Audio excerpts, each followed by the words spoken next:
Salut à tous les amis, j'espère que vous allez bien. Bienvenue dans cette nouvelle vidéo. Alors, dans la vidéo d'aujourd'hui, on va parler de Mbappé, on va parler de Endrick qui a marqué son premier but pour le Real de Madrid et qui du coup a battu un record. On va aussi parler du Barça qui va jouer demain son troisième match de Liga. Le Barça qui est sur une bonne lancée, 2 matchs, 2 victoires contre Valence, contre Bilbao. Demain, ça sera un déplacement compliqué contre le Rayo Vallecano. J'espère que le Barça pourra gagner ce match-là et continuer sur cette bonne lancée. Et surtout, on va parler un petit peu de ce qui se passe encore une fois en dehors du terrain, même si je dirais pas beaucoup, je vais pas beaucoup en parler parce que quand même j'ai envie de rester sur ce qui se passe sur le terrain parce que si on met un peu le nez dehors pour voir ce qui se passe en dehors du terrain, c'est vraiment du tâtonnement et c'est compliqué. Alors, Mbappé, les amis, qui a joué son deuxième match pour le Real de Madrid en championnat, s'il a fait ses débuts au Santiago Bernabéu, le Real de Madrid qui a gagné 3-0 contre Valladolid grâce à un but de Valverde sur coup franc, un but de Brahim Diaz, petit bijou, ce même Brahim Diaz qui a fait une passe décisive pour Endrick, qui a marqué le troisième but, résultat final 3-0. Évidemment, c'est une très belle victoire, on parle quand même d'une équipe qui a gagné 3-0, mais quand même maintenant, c'est pas le Real de Madrid de la saison dernière qu'on n'attendait pas vraiment, c'est un nouveau Real de Madrid avec un Kylian Mbappé qui est censé être la star de cette équipe-là. D'ailleurs, même, on le voit, ça va être la star, le numéro 1, le chef de l'équipe, en quelque sorte. Et évidemment, dans ce genre de match-là, où tout le monde l'attendait, et quand on voit le contenu du match et surtout qu'on s'attendait à voir son premier but pour le Real de Madrid, en Liga, surtout pour ses débuts au Santiago Bernabéu, au final, c'est Endrick qui l'a fait. Alors, le sujet Mbappé, les amis, c'est un sujet, je veux dire, je pense qu'on était beaucoup à se poser cette question-là, à savoir la venue de Mbappé au Real de Madrid. C'est un Real de Madrid qui a gagné 2 Ligues des Champions sur les 3 dernières années avec Benzema. Ensuite, c'était City grâce à un but de Rodri. Et la saison dernière, finale contre Dortmund, gagné 2-0. Donc, c'est un Real de Madrid techniquement qui, quand on regarde cette équipe-là, on se posait la question, est-ce que le profil d'Mbappé, c'était un profil que le Real avait besoin? Donc, moi, je ne dis pas que Mbappé ne devait pas venir au Real de Madrid, mais si on est fan du football et qu'on analyse un petit peu ce qui se passe sur le terrain, on s'était tous posé la question, et avant même que Mbappé arrive, on voyait tous des points négatifs parce que en ce moment, tu as un Vinicius qui a explosé, qui pourrait même être le prochain ballon d'or là présentement. Et là, tu amènes Mbappé qui a l'aura qu'il a et surtout aussi que c'est un Mbappé qui a vraiment diminué ces dernières années, surtout la saison dernière. Vous vous souvenez que il n'avait pas fait la pré-saison. Ensuite, quand il est revenu, on l'arrêtait pas de l'enlever dans certains matchs et on avait vu sur le visage du joueur que c'était compliqué. Et ensuite, on a connu toute l'histoire, en tout cas d'après ce qu'il a dit et d'après ce que quelqu'un comme Nasser a pu dire. Il y a beaucoup de choses qu'on ne saura jamais. On voit, on entend parler de Mbappé qui fait appel alors qui dit que on lui doit de l'argent, alors il faut lui verser son argent. Donc, tout ça pour vous mettre dans le contexte que c'est un Mbappé qui a connu une saison compliquée. Et surtout, c'est un Mbappé dans un nouveau registre. Ça veut dire que c'est un Mbappé qui a joué en tant que numéro 9 la saison dernière avec le Paris Saint-Germain, avec la sélection française. Et on a tous vu que jusque-là, ça fait pas vraiment son affaire. Il arrive à marquer beaucoup de buts. Il en a marqué 44 si je me souviens bien avec en toute compétition confondue ou seulement avec le Paris Saint-Germain. Je n'ai pas les stats en tête, mais en tout cas il a marqué plus de 40 buts la saison dernière. Donc, ramener un Mbappé qui vient au Real de Madrid et que du coup trouve déjà une équipe stable, si on peut dire ça comme ça, avec le départ de Toni Kroos, une équipe qui va revenir en 4-3-3 et un Mbappé qui n'a pas encore trouvé ses repères en tant que numéro 9. C'est pas pour rien qu'en ce moment, on se dit tous, si on est assis maintenant, on se pose la question, on se dit, c'est qui vraiment en ce moment, si on essaie de faire une liste de vrais numéros 9, les vrais attaquants, les vrais 9 là, comme les Suarez, les Benzema, etc. Si on regarde le football européen, il n'y en a pas vraiment beaucoup. On peut parler d'Haaland, on peut parler de Harry Kane, peut-être Osimhen, même si la saison dernière, il n'a pas vraiment prouvé que, voilà, qu'il était vraiment le 9 qu'on croyait, et à ce qui paraît même qu'il va aller en Arabie Saoudite. Donc, en tant que numéro 9, c'est compliqué parce que tu dois avoir un bon jeu de tête, tu dois aussi être clinique parce que tu dois accepter à certains moments de ne pas avoir le ballon, de laisser faire Vinicius, de laisser faire Rodrigo. Ensuite, toi, pour recevoir le ballon dans la surface de réparation, pour faire une tête et le premier ballon en première intention, de jaillir dans la surface de réparation. Être un vrai numéro 9, c'est quelque chose de compliqué. Et surtout dans le cas de Mbappé, c'est pas un Lionel Messi qui est capable de jouer faux neuf comme Guardiola lui a demandé et de marquer énormément de buts tout en participant dans le jeu. Et aussi, faut pas l'oublier, il vient juste d'arriver, les gars. Il vient juste d'arriver. Il a connu une saison compliquée avec le Paris Saint-Germain. Et là, maintenant, il est au Real de Madrid avec toute la pression qu'il y a. Avec un Vinicius, un Rodrigo. À ce qui paraît, le toit, là, il se marche sur le pied, sur le même côté. Donc, je peux comprendre, ça peut être compliqué. Moi, je vous le dis, je doute pas que petit à petit, ça va arriver. Mbappé va gagner sa place.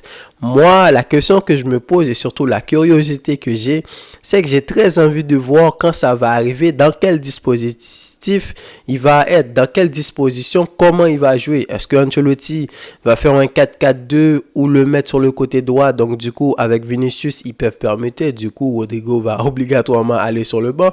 Et si c'est le cas, est-ce que Mbappé va t'amener tout l'apport défensif et offensif que pourrait amener quelqu'un comme Rodrigo? Est-ce que Mbappé n'a pas besoin de plus se concentrer sur le dernier tiers, de ne pas participer défensivement parlant pour être capable, quand il reçoit le ballon, de faire la différence? Qu'est-ce que ça va vouloir dire? Est-ce que ça va être au dépend de Vinicius qui sera obligé à ce moment-là de passer sur le côté à droit? Moi, j'ai jamais vu Vinicius sur ce côté-là où il va passer dans l'axe. Donc, moi, c'est plus cette curiosité-là que j'ai de voir quand Mbappé va commencer à prendre ses marques dans cette équipe-là. C'est au dépend de qui? Mbappé qui a des vieilles histoires avec Neymar, même si on ne sait pas trop ce qui s'est passé. Neymar, avec les blessures, c'est pas la faute d'Mbappé si Neymar s'est blessé et que Mbappé a pu gagner sa place de vrai leader dans cette équipe parisienne. Donc, automatiquement, il y a ce truc-là que quand Mbappé arrive, automatiquement, on oublie que c'est un joueur du Real de Madrid. On commence déjà à le comparer avec certains joueurs du Real de Madrid, comme Vinicius et Bellingham, etc. Et donc, c'est pas une bonne chose.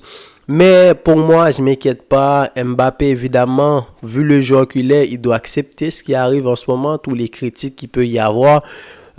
C'est un vrai challenge pour lui d'être un nouveau joueur dans un nouveau registre. Il va devoir réapprendre à jouer au football en quelque sorte. Chaque poste demande ses particularités. Est-ce que lui, il pourra s'adapter ou lui, il va redevenir comme le Mbappé qu'il a été? Et si c'est le cas, quelles répercussions ça va avoir sur le Real de Madrid? Moi, j'ai plus des interrogations sur ça que Mbappé que je vais critiquer, que je vais dire que il n'a pas encore marqué, il fait un début de saison compliqué. Donc Mbappé, ça reste un Mbappé. Il a déjà prouvé ce dont il est capable des dernières saisons. Donc moi, je suis pas fan du Real, automatiquement ça fait mon affaire. À côté mon Barça, ça va très bien. Mais je pense que petit à petit, il faut lui laisser du temps, laisser Ancelotti travailler sur lui et vous allez voir, ça va aller mieux pour lui. Donc, Endrick, hier, qui a marqué son premier but avec le Real de Madrid, très beau but, crochet, grosse frappe du pied droit et qui du coup a battu un record. il est devenu le meilleur jeune joueur étranger, disons le meilleur jeune joueur étranger à avoir marqué pour le Real de Madrid. Avant, c'était Varane qui avait ce record-là. Je crois que Varane, c'était 18 ans, 153 jours. Et Hendrik, c'est 152 jours. Varane, 18 ans, 152 jours. Et Hendrik, 18 ans, 35 jours. C'est une bonne chose. Comme je vous l'ai dit hier dans mon débrief, moi, je suis content pour lui qu'il ait réussi dans les petits moments qu'on lui a donné, il a marqué.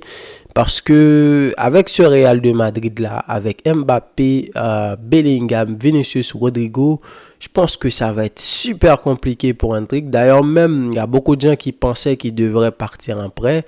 Je pense que ça devrait être le cas. Mais Hendrik, on l'a acheté cher, plus de 60 millions d'euros. Donc, les gars du Real, donc, ils n'investissent pas comme ça.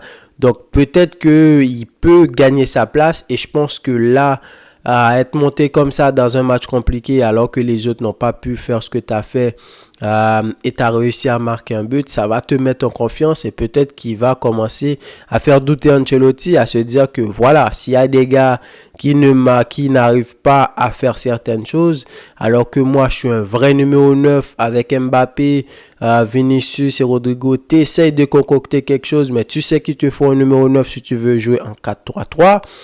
Donc, pour moi, ça reste à féliciter pour lui et je suis très, très, très content pour lui. J'espère qu'il va continuer sur cette lancée. Faut pas oublier aussi, il y a la sélection brésilienne qui rentre en jeu. C'est pas pour rien qu'en ce moment, pour Victor Roque, c'est compliqué. C'est parce qu'il n'a pas réussi à avoir beaucoup de temps de jeu avec le Barça. Avec le Real Betis, j'espère qu'il en aura parce qu'il y a la Coupe du Monde qui arrive. Donc, Hendrik ne peut pas rester sur le banc comme ça et perdre sa place en sélection parce qu'il y a quand même des jeunes joueurs qui arrivent là. Et on ne sait jamais qu'est-ce que ça pourra donner. Donc, félicitations à Hendrik. Et c'est une très bonne chose pour lui de battre ce record-là. Et comme ça, il pourra petit à petit gagner sa place parce que il y a quand même des Brahim Diaz, des Arda Güler. Ce sont des joueurs auxquels Ancelotti va penser en premier avant de penser à Hendrik. Donc, il a gagné des points, le petit Hendrik. Alors, demain, le Barça va jouer contre Rayo Vallecano. Notre Barça qui reste sur 2 matchs de victoire en dépit de tout ce qui se passe en ce moment. Donc, c'est un Barça avec un Lewandowski en forme. 2 matchs, 3 buts. On a vu un Rafinha qui pète le feu. On a vu un Pedri qui a joué contre l'Athletic Bilbao. C'est un grand match. On a vu un très bon Koundé. Balde qui essaye. Comment il s'appelle? Bernal. Lamine Yamal. Ça va très bien. Rayo Vallecano, c'est une équipe compliquée aussi à jouer pour le Barça, surtout à l'extérieur. Donc, j'ai vu qu'il y avait un Celta Vigo Villarreal, c'était 3-3 avant que je m'enregistre. Si c'est un match nul, ce qui veut dire que Celta Vigo va passer à 7 points. Donc, le Barça a la possibilité de prendre la tête du classement demain avec une victoire. Mais contre le Rayo Vallecano, c'est compliqué, surtout à l'extérieur. La plupart du temps, c'est tout le temps de matchs nuls. Et Rayo Vallecano, c'est pas vraiment l'équipe qui va rester seulement bloc bas. C'est une équipe joueuse aussi quand ils sont à l'extérieur. Tu vois leur terrain là avec des balcons. On dirait que les gars, ils ont loué les appartements pour venir regarder les matchs quand ils jouent à domicile. Donc voilà, j'espère que le Barça pourra gagner demain. Et Olmo qui a été inscrit, ce qui est une très bonne nouvelle. Donc, ce qui veut dire que demain, on n'est pas à l'abri de le voir titulaire. Je ne sais pas, en fonction de Hansi Flick, comment il va mettre le 11 de départ. Est-ce qu'il va continuer avec Ferran Torres ou est-ce qu'il va donner sa chance à Pau Victor pour débuter? Pedri, est-ce que Pedri va encore recommencer titulaire? Si Olmo joue, est-ce qu'il va décaler Rafinha pour mettre Olmo en 10 ou il va laisser Rafinha à son poste et mettre Olmo sur le côté gauche? Donc, j'ai hâte de voir demain qu'est-ce que ça va donner. En parlant d'Olmo, je disais que je voulais pas vraiment trop parler de ce qui se passe en dehors du terrain, mais Olmo a été inscrit. À ce qui paraît, c'est un mouvement... c'est un mouvement que le Barça a fait. Genre, ça veut dire que ils ont utilisé la blessure de Christensen qui est censé être absent pour 2 mois. Et ils en ont profité pour inscrire Olmo en déclarant que Christensen ne reviendra pas avant 4 mois. Et à ce qui paraît, Christensen n'est pas content. Il a entendu la nouvelle et les gars ont essayé de le rassurer en lui disant que d'ici 2 mois, tout sera réglé et qu'il pourra jouer. Et surtout que si d'ici 2 mois, donc le Barça n'a pas réussi, on parle de jusqu'en décembre, le Barça n'a pas réussi à revenir la règle de 1.1 pour arriver à inscrire Olmo et Christensen en même temps, ce qui veut dire que quand Christensen va revenir, il va regagner sa place et Olmo, s'il n'a pas été inscrit jusque-là, c'est probablement quelqu'un qui pourra rester, qui ne pourra pas être sélectionné pour le Barça pour le reste de la saison, ce qui, à mon avis, va être un véritable scandale pour un club comme le Barça. Mais on reste à l'affût, on regarde ce qui se passe, on sait pas trop, les gars ils font des magouilles en ce moment, ils essayent de concocter certaines choses, mais ça reste compliqué. Aussi en parlant de Christensen, je vous disais que le Barça en ce moment ça va très bien. Donc les résultats sont là comparativement à la saison dernière, même si ça va pas à l'extérieur, ça va mieux sur le terrain, un Lamine Yamal, un Lewandowski. Je voulais parler un peu de la gestion de Hansi Flick pour terminer cette vidéo, ce que je trouve qui est très bon. Je sens qu'il essaie pas de forcer les joueurs à faire un retour. Lui, il a besoin que ses joueurs soient là à 100%. Et ça, c'est une bonne chose. Il veut diminuer les blessures. Christensen, d'après ce qu'il a dit, c'est que Christensen, il était à 80%. Donc, il a besoin de Christensen à 100%. Donc, c'est pour ça qu'ils l'ont fait, qu'il ne l'a pas sélectionné et qu'il fait des examens, opérations, tout ça. Donc, pour moi, c'est une très bonne chose parce que Hansi Flick vient d'arriver. Donc, dans un Barça qui est en crise, nouveau coach, un admirateur du Barça, il a regardé beaucoup la B la saison dernière, il n'arrête pas de le dire.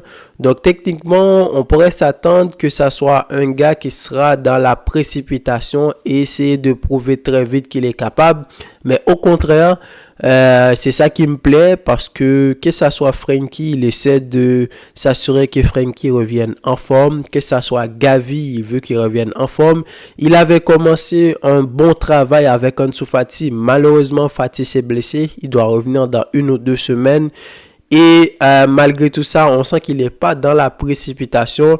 Il essaie de construire une équipe pour une saison complète. Il veut compter sur tous ses joueurs. Malgré les absents qu'il y a, on sent qu'il fait confiance aux jeunes. Et il n'essaie pas de précipiter les anciens qui ne sont pas encore là. Araujo, tout ça, on ne sent pas vraiment que c'est un véritable problème. Pour moi, c'est une bonne chose. C'est une très bonne gestion. Ça prouve que c'est un coach qui a la tête sur ses épaules. Et pour moi, pour ce Barça-là, donc ça va être une très bonne chose. Donc, voilà pour cette vidéo, les amis. Une vidéo beaucoup plus longue que d'habitude. On vient de parler de Mbappé, de Endrick et de notre FC Barcelone. Donc, n'hésitez pas, comme d'habitude, à me donner vos avis dans les commentaires. Et quant à moi, je vous dis à la prochaine, les amis, pour une nouvelle vidéo. Salut!